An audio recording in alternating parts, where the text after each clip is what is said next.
Boa noite, a graça e a paz do nosso Senhor Jesus Cristo esteja com todos, novamente reunidos, e queremos começar esse momento, agradecendo a Deus, não apenas pela oportunidade, pelo dia que Ele tem nos dado, por esse canal que tem sido mantido, por cada vida que Deus tem abençoado através deste canal. Mas hoje queremos agradecer e vamos orar no final, nesse sentido, pelo aniversário da irmã Marília. Por os que precisam se situar, de quem é a irmã Marília, ela está chegando para a nossa igreja agora, ela é irmã do Rômulo, que já é membro da nossa igreja. Então, irmã Marília, parabéns, que Deus a abençoe, e estamos muito felizes em tê-la conosco, fazendo parte da membresia da nossa igreja. Ontem, nós começamos o estudo do Salmo 23 e eu havia explicado para os irmãos, para os que estavam ontem, nós estamos baseando esse estudo no livro A Psiquiatria de Deus. É um livro antigo, eu nem sei se ele já foi republicado. Essa publicação, por exemplo, que eu tenho, ela é de 1985, se não me falha a memória. Deixa eu conferir aqui, 81, Então é um livro relativamente antigo, editado pela editora Betânia, A Psiquiatria de Deus. É esse livro. O subtítulo desse livro é Fórmulas Seguras para se conseguir e manter a saúde mental e espiritual. O autor trabalha muito bem alguns textos, o Salmo 23, as Bem-aventuranças, os 10 Mandamentos e a oração do Pai Nosso. Então, são 4 estudos que ele tem dentro desse livro, tratando essa questão da saúde emocional. E nós estamos aproveitando o capítulo em que ele fala do Salmo 23 e estamos compartilhando com os irmãos. Ontem nós paramos na primeira frase do verso 3, refrigera a minha alma. Então nós vamos reiniciar o estudo a partir da frase guia-me pela vereda da justiça. Mas antes de lermos novamente o texto, já lemos ontem, é um salmo conhecido, eu sugeri aos irmãos que relessem o salmo, meditando em cada frase, os sentidos das expressões, a aplicação prática que cada um desses elementos que compõem o salmo podem trazer para as nossas vidas. Mas nós vamos orar, agradecendo por essa oportunidade, agradecendo a Deus por aquilo que Ele tem nos proporcionado e o cuidado dEle que tem se revelado a cada dia, tem se manifestado em cada momento. Então eu te convido, antes de lermos a palavra, antes de relermos o Salmo 23, nós orarmos e nesse momento uma oração de gratidão. Senhor Deus, nosso bondoso Pai, nós te agradecemos por este dia que o Senhor tem nos concedido de vida. Nós te agradecemos por este momento em que a tua igreja reunida está te adorando, está em torno da tua palavra. Te agradeço, Senhor Deus, por cada pessoa, por cada família que está agora conectada através deste meio de comunicação e que pedimos que o teu Espírito Santo tenha poder e liberdade para falar aos nossos corações e que, acima de tudo, estejamos atentos à tua voz e dispostos a obedecer. Visita, Senhor Deus, cada lar. Aplica a tua palavra em nossas vidas. Seja conosco. Oramos em nome de Jesus. Amém. Então vamos lá, meus irmãos. Salmo 23, nós vamos reler este salmo e depois nós vamos fazer a aplicação a partir do verso 3. Hoje, provavelmente, vamos ficar no verso 3 e 4 e num próximo encontro, os versos 5 e 6, encerrando assim o nosso estudo do Salmo 23. Assim nós lemos na palavra: O Senhor é o meu pastor, nada me faltará. Deitar-me faz em verdes pastos, guia-me mansamente a águas tranquilas. Refrigera minha alma, guia-me pelas veredas da justiça, por amor do seu nome. Ainda que eu andasse pelo vale da sombra da morte, não temeria mal algum, porque tu estás comigo. A tua vara e o teu cajado me consolam. Preparas uma mesa perante mim, na presença dos meus inimigos. unges a minha cabeça com óleo e o meu cálice transborda. Certamente que a bondade e o amor me seguirão todos os dias da minha vida, e habitarei na casa do Senhor para sempre.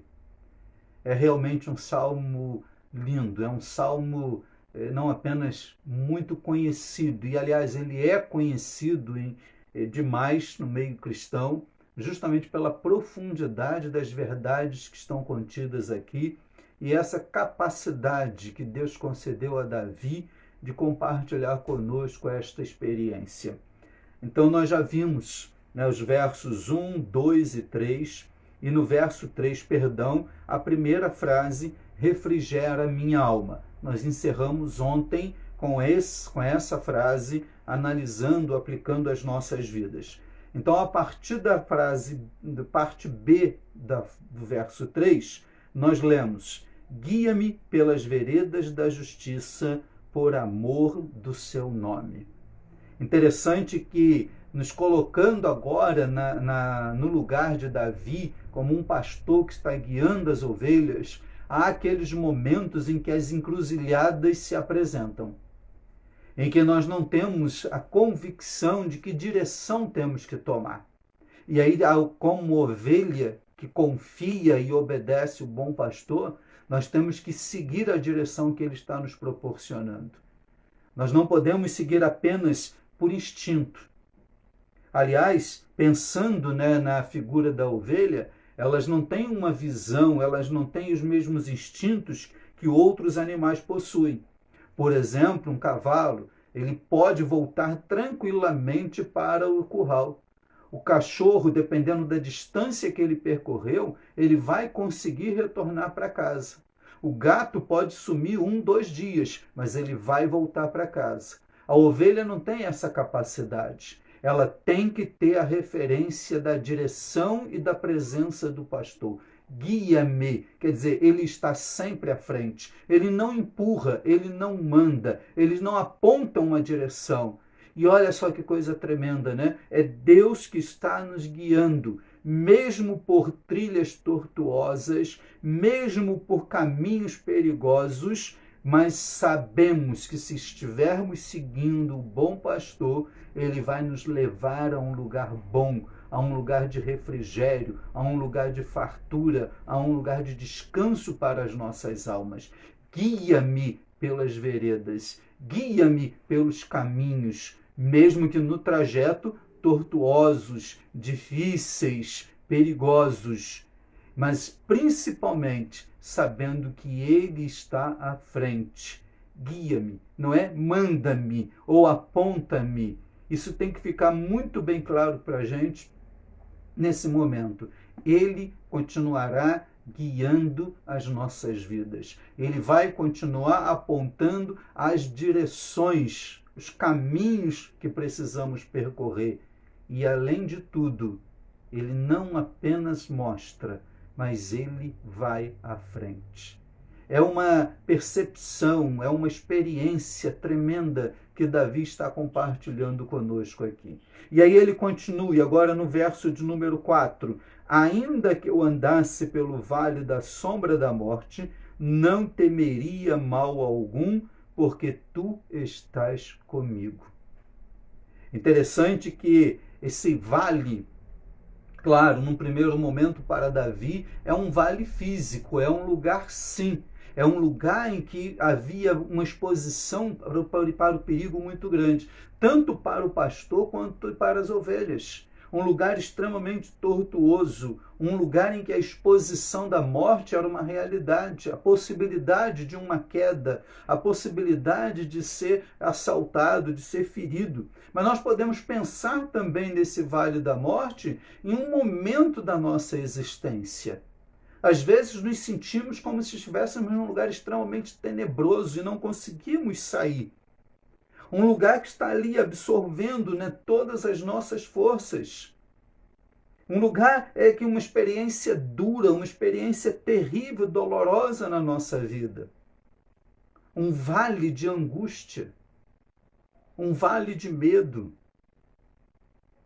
Isso aqui, inclusive, desconstrói aquela ideia, né, dessa teologia perniciosa e, por que não dizer, inclusive diabólica, de uma prosperidade, de que o cristão não passa por essas situações, que o cristão não está exposto a doenças, às perdas, aos lutos, à dor, ao medo. Não, de maneira nenhuma. Não há promessa de que nós não vamos passar por isso. Há uma promessa de que sabemos quem vai passar conosco por isso. Ainda que eu ande por este vale, ainda que eu tenha as experiências mais duras e mais dolorosas na minha existência, que inclusive façam com que eu fique momentaneamente imobilizado, talvez o medo me ingesse, talvez a vontade de desistir, de voltar para trás, de jogar tudo para o alto. Mas qual é a grande diferença nessa frase aqui? Tu estás comigo. Que coisa maravilhosa! No verso anterior ele diz, ele anda comigo, ele vai à frente nos meus caminhos, mesmo que sejam tortuosos e perigosos. E esses caminhos podem me levar, inclusive, a passar pelo vale da sombra da morte. Mas a diferença crucial, a diferença fundamental, não é o passar ou deixar de passar, mas a promessa de que ele vai passar comigo por isso. Interessante que é quase a personificação. Vou forçar um pouquinho o texto agora, mas é a promessa do Emanuel, o Deus conosco. Eu sempre bato nessa tecla quando estamos nas nossas celebrações comunitárias, que a maior promessa na palavra de Deus não é a promessa de prosperidade, não é a promessa de um casamento abençoado, não é a promessa de filhos prósperos. Não, a maior promessa é a presença dele. E é o que Davi está reforçando aqui para a gente hoje. Ele guia, ou seja, ele vai na frente, é a referência e agora a confirmação. Ainda que eu passe, ainda que o meu momento nessa pandemia seja um vale sombrio, seja um vale pavoroso, seja um vale que está com o espectro da morte. Afinal de contas, os números só apontam isso. Não há celebração da vida. Parece que durante um momento as pessoas esqueceram, né? Os bebês estão nascendo aí. As pessoas estão com as suas vidas, na medida do possível, dando continuidade. Quando desafiei a igreja outro dia, vamos sonhar? Os sonhos estão aí. Podem estar sufocados, podem estar engessados, mas o sonho está dentro de você. E ele só depende da sua vontade de eu vou resgatar esses sonhos, não vou abrir mão deles, não vou desistir. E por que podemos passar por esse vale? Porque tu estás comigo. O Deus Todo-Poderoso está conosco. O Deus Todo-Poderoso não está lá no terceiro céu, como diria Paulo, olhando para nós, sentindo pena, sentindo misericórdia, tendo compaixão das consequências das nossas escolhas. Não, ele está conosco. Ele está atravessando conosco este vale. E quando terminarmos de passar este vale, vamos erguer um altar de celebração e vamos declarar: até aqui nos ajudou o Senhor. Porque Ele está conosco. Não é a nossa capacidade, não é a nossa inteligência, não vão ser as nossas estratégias, não vão ser os nossos recursos. Não é porque somos mais espirituais do que quem quer que seja. Não, o que faz a diferença é a presença dele. E essa presença faz toda a diferença. Não é uma coisa qualquer. Então, ainda que ande pelo vale, ainda que a sua vida esteja agora refletindo este vale de angústia, de medo, de dor, de ansiedade, ainda que seja um vale sombreado pela morte, mas o Senhor está conosco. Ele está caminhando ao nosso lado. E pode ter certeza, quando as pernas fraquejam, ele nos carrega no colo. Quando temos vontade de parar, ele vem tranquilamente e nos conduz. E é o que, inclusive, né, o versículo 4 continua: a tua vara e o teu cajado me consolam. Interessante que aqui, né, faz novamente uma aplicação muito prática do pastor guiando as ovelhas. Alguns estudiosos dizem que o pastor ele tem essas duas ferramentas que são essenciais para a função dele. Ele carrega um bastão pesado, bem duro. Esse bastão pesa, mede aí aproximadamente 60 centímetros. E ele tem o cajado. Esse cajado já é um pouquinho mais alto, a média de 3 metros. E a ponta dele é arqueada, como se fizesse uma curva. Aliás, Davi, quando ele está lá em 1 Samuel, né, no capítulo 17, quando ele reivindica que ele tem capacidade de lutar contra Golias, ele diz: eu tomava conta das ovelhas e matei um leão e um urso. Com esses instrumentos. Então, são ferramentas de proteção. São ferramentas em que ele vai ali guardando. E as ovelhas sabem que quem está ali está em condições de defendê-las, de protegê-las. Elas não vão ser abandonadas na hora da dificuldade. O pastor não vai sair correndo e abandonar o seu rebanho à mercê, né, do predador. Nós estamos cercados. A Bíblia, Jesus falou para Pedro: olha, Pedro, o diabo está cirandando. Que ele ciranda para ver se alguma ovelha se afasta. Ele ciranda para ver se tem alguma ovelha mais fraca, mais distraída, talvez desobediente, esperando esse momento certo. Mas com essas duas ferramentas, ele está ali personificando, ele está ali simbolizando todo o cuidado que ele tem por cada um de nós.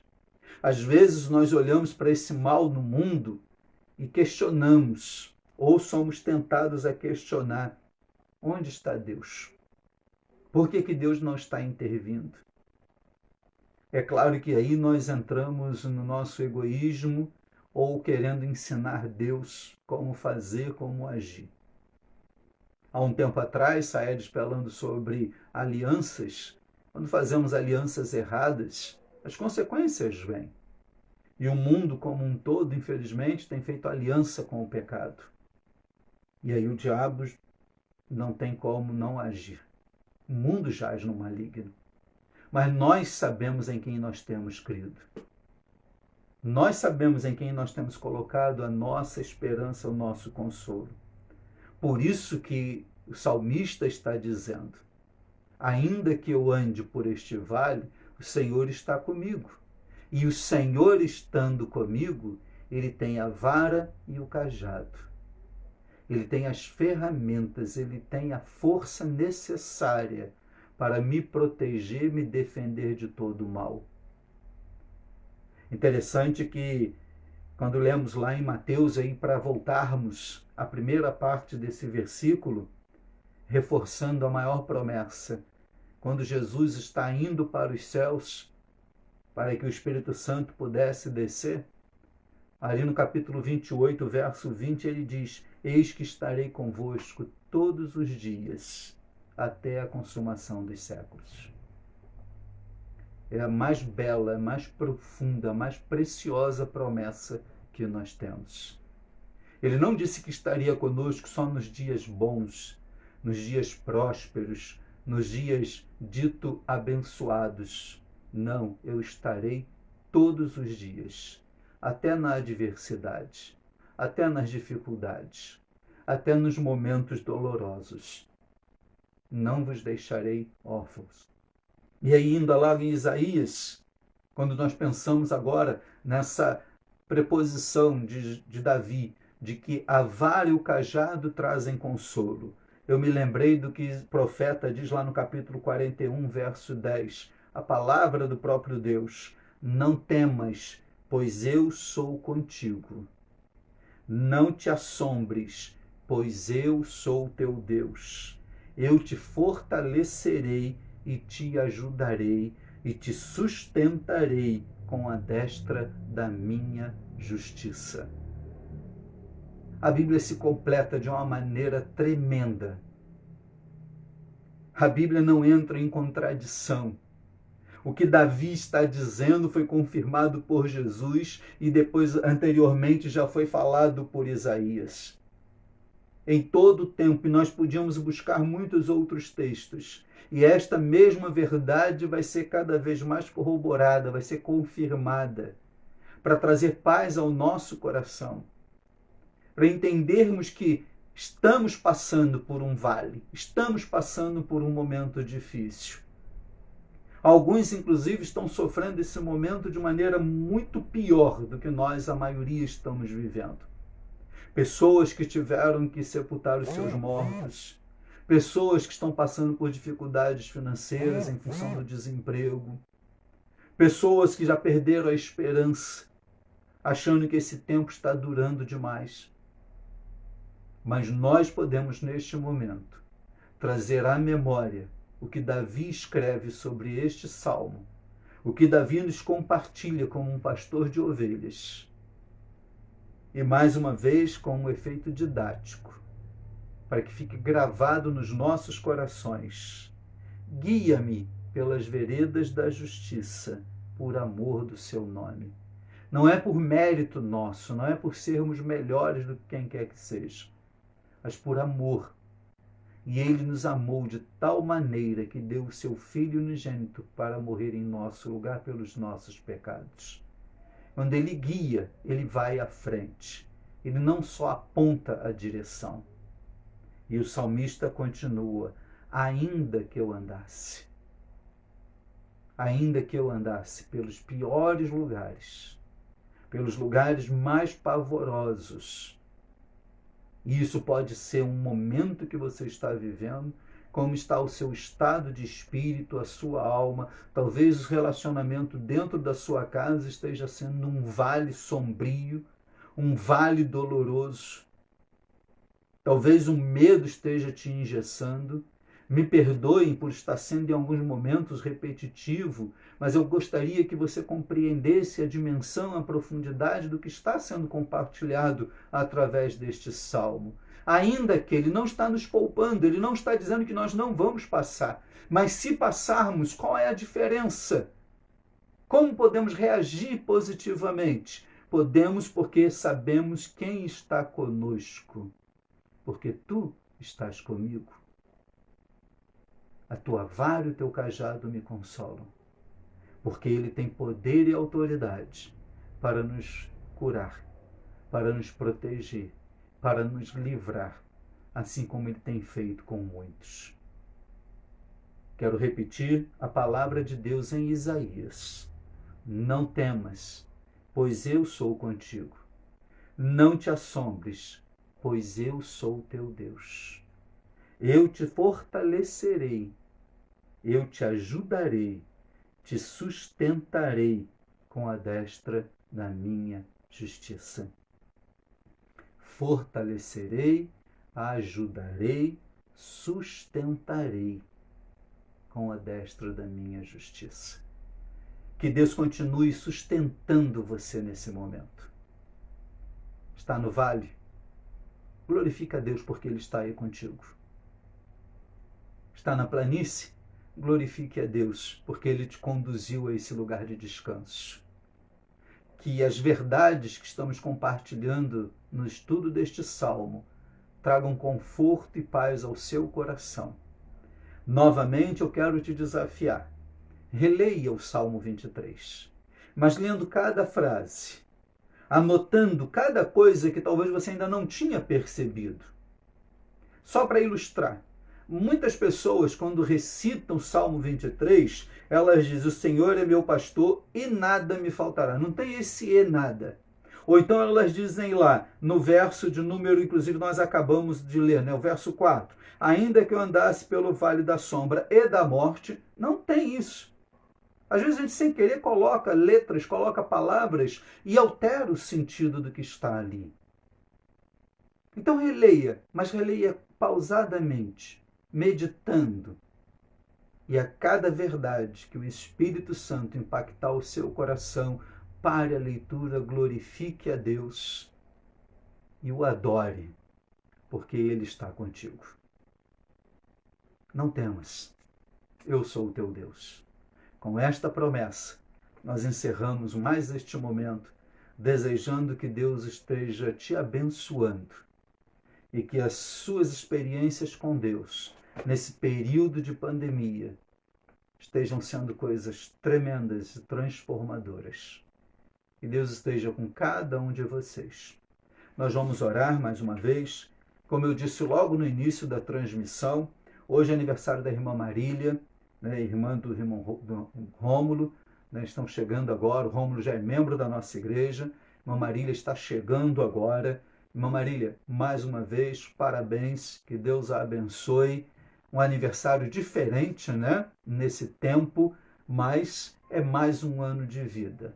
Mais um momento de glorificar a Deus e o adorar. Que Deus esteja lhe abençoando, concedendo os desejos do seu coração e lhe acrescentando ainda muitos e muitos anos na presença do Senhor.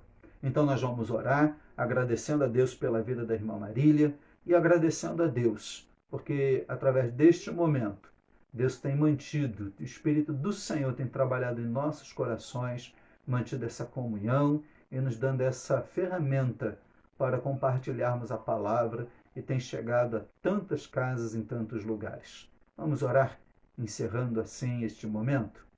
Santo Deus e eterno Pai, muito obrigado por mais este encontro, mais este momento em que confirmamos que o templo está fechado, mas a tua igreja está funcionando. A igreja está te adorando, a tua igreja está te glorificando. Obrigado, Senhor Deus, pela vida da irmã Marília, por mais um ano de vida que o Senhor acrescenta a ela. Continua, Pai, cuidando da tua serva, cuidando da sua irmã, cuidando do Rômulo e todos os familiares. Assim como eu te peço, Senhor Deus, vá a cada casa, se manifeste, Pai, em cada família, e não apenas as que estão agora nos acompanhando, mas aqueles, ó Pai, que precisam da tua visitação, precisam do teu cuidado. Seja conosco, nos dê uma noite de paz, uma noite de tranquilidade. Abençoe, Senhor Deus, a sua igreja, que está espalhada em tantos lugares. Continue falando aos nossos corações, continue, Senhor Deus, nos sustentando, porque nós dependemos somente do Senhor. Essa é a nossa oração, com o perdão dos nossos pecados, e em nome de Jesus, porque nós oramos. Amém. Que Deus abençoe a cada um de vocês. Amanhã nós não estaremos, será uma outra pessoa. Sábado, né, o irmão Augusto vai dar continuidade ao estudo de Neemias. Então, provavelmente, só na segunda-feira nós vamos encerrar o nosso estudo aqui do Salmo 23. Que Deus esteja com cada um de vocês. Um abraço carinhoso. Até breve, se Deus assim nos permitir. Que Deus os abençoe.